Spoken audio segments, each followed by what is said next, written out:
ગોકુલનો જે કૃષ્ણ છે, જે વ્રજમાં રહે છે, મથુરા જતા પહેલા અક્રૂરજી લેવા આવે છે એની પહેલાના જે કૃષ્ણ છે, એ કૃષ્ણ ભક્તોના આધીન થઈને રહે છે. છછિયાભર છાછ પે નાચ નચાવે. ગોપી પાસેથી છાછ લેવી છે કૃષ્ણને, પણ ગોપી કહે છે કે તું નાચીશ તો જ મળશે તને.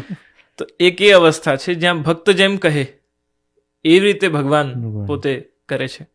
અને બીજી અવસ્થા છે દ્વારિકા લીલા, અથવા કુરુક્ષેત્રના કૃષ્ણ કહી શકો, ગીતા ગાયક કૃષ્ણ કહી શકો, અર્જુનના સારથી કહી શકો, તો દ્વારકાધીશ કહી શકો.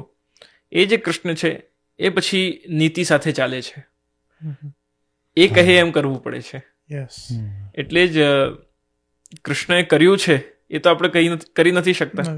જે એમણે વ્રજમાં કર્યું છે એ આપણે કરી નથી શકતા, પણ ગીતામાં જે કહ્યું છે એ આપણે કરવાનું છે. તો કયા કૃષ્ણને મનમાં રાખવો? તો ગોકુલનો કૃષ્ણ, વ્રજનો કૃષ્ણ, જેમને વ્રજભક્તો ઉપર એમના થઈને કૃપા કરી કે હું તારો છું. આ દુનિયામાં એવું કોણ કહે છે?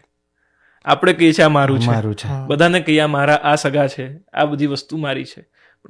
ભગવાન પોતે કહે કે તું મારો છે, એ ખાલી વ્રજમાં થાય છે.